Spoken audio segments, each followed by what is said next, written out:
Well, you've completed it all. You've gotten to the end of the Intro to Theological Research course, and now you can celebrate.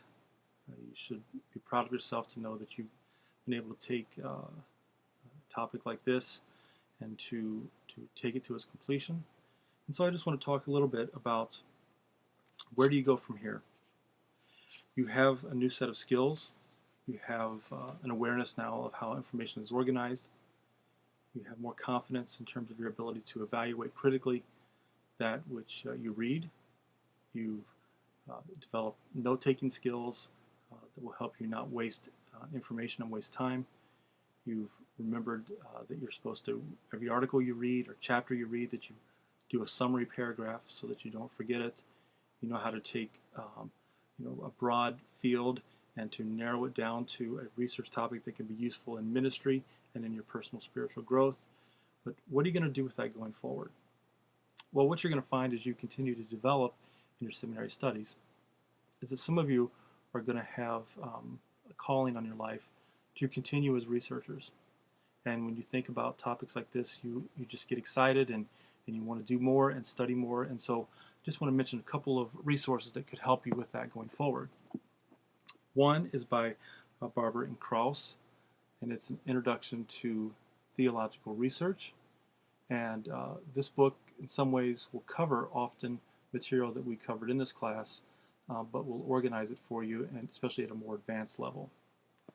Now, for those of you that are excited about writing and you're researching so that your writing will be effective, the book Writing Theology Well is strongly encouraged for that. This book I find quite useful, especially in thinking about how to write on topics for groups that are marginalized and for people that often don't have the primary voices in theological discourse.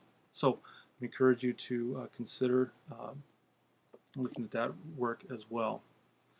Well, what you find in your research is that where you begin is often not the same place where you end.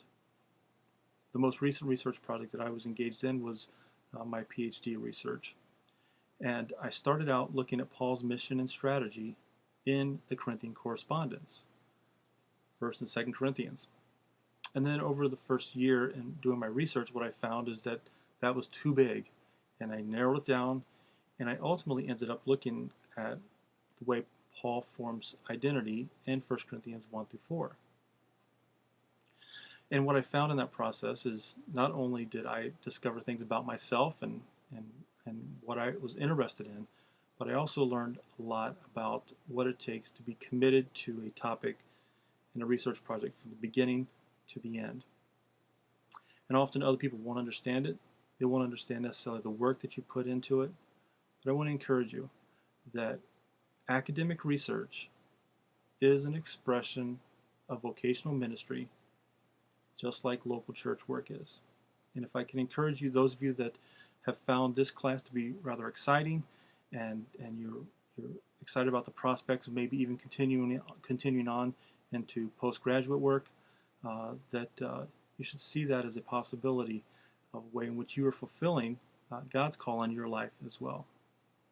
For those of you that felt that this course would have been much more useful for you to not have to do all of the detail work, well, you're in a graduate institution, and there are some expectations as part of the Christian higher learning community. And you want to have integrity for those to whom you minister to. And having this level of information literacy skills provides that opportunity. So, I hope you've enjoyed it. I've been excited to share some of the information that I've developed over the years with you. And hopefully as you continue going forward, you will find this use of information in an efficient and integrity-filled manner, a way in which you're able to be more effective for the kingdom of God as you go forward.